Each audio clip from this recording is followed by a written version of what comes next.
Les graphiques dont nous avons besoin ont été créés. Nous allons maintenant commencer la mise en page du tableau de bord et pour cela nous allons utiliser PowerPoint.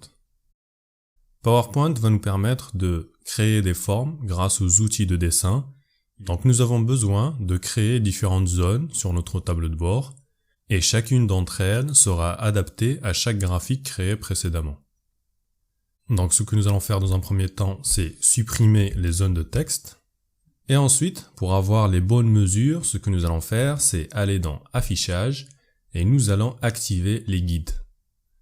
Donc ces guides vont nous permettre tout simplement de guider sur la diapositive afin d'avoir des bonnes mesures.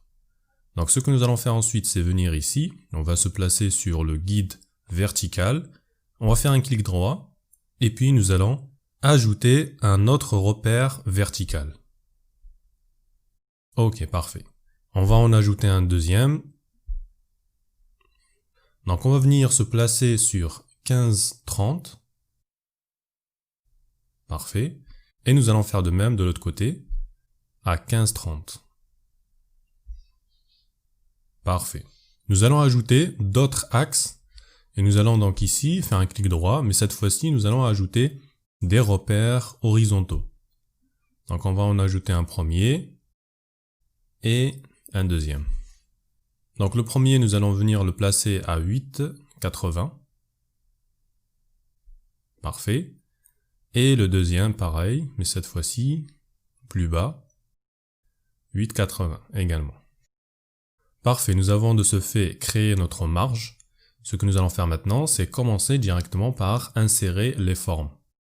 Donc nous allons pour cela dans Insertion, et nous allons insérer une forme rectangulaire. On va venir la positionner ici.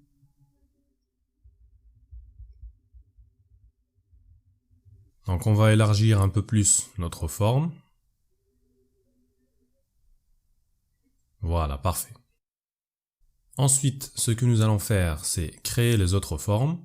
Mais pour cela, à chaque fois, nous allons devoir ajouter donc un espace entre les formes qui est d'1 millimètre.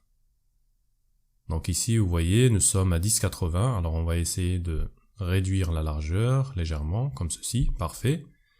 Donc ici, on va utiliser notre repère 10,80 et on va le décaler vers la droite pour créer un petit espace d'1 millimètre. Donc là, on est passé à 10,70.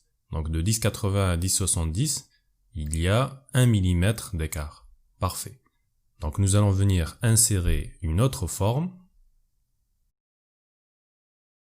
en partant d'ici.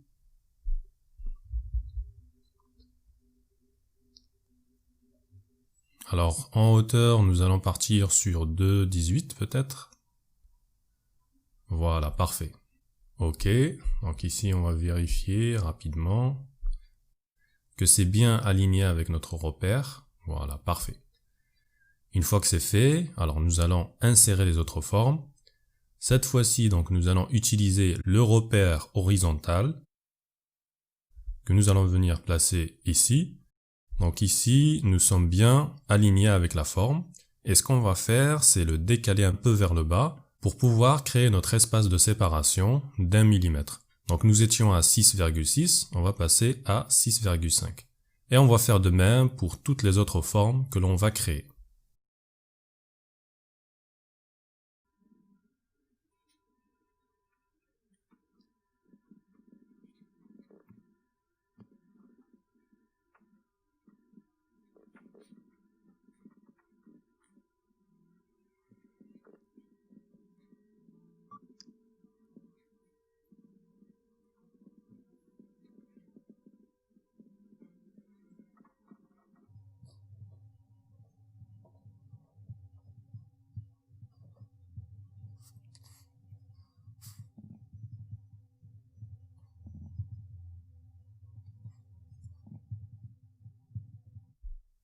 Voilà, parfait, nous avons terminé de créer les formes afin de constituer notre tableau de bord.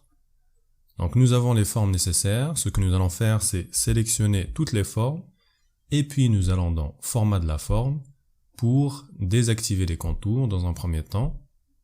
Et ensuite, nous allons venir les unir. De cette manière-là, elles ne forment plus qu'une seule et même forme. Parfait. Je vous propose maintenant d'insérer l'image qui va en arrière-plan. Et pour cela, nous allons dans Insertion et nous allons dans Image, Image à partir d'un fichier. Donc nous allons venir sélectionner l'image, insérer.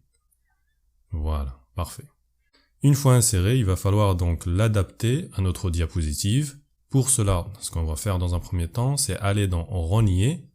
Ensuite, nous allons dans Rapport, Hauteur, Largeur. Et puis, nous allons choisir la résolution 16/9. Ensuite, nous allons venir sélectionner la forme. Et puis, nous allons l'agrandir. Mais ce qu'on va faire, c'est qu'il va falloir donc sur le clavier maintenir appuyé la touche CTRL-MAJ si vous êtes sur Mac. Ou sinon, Alt-Maj si vous êtes sur Windows. Donc on va maintenir les deux en même temps, et puis agrandir un peu plus notre image de cette façon. Parfait. Ce qu'on va faire ensuite, c'est la reculer pour la mettre en arrière-plan, et voilà, parfait. La mise en page a été faite.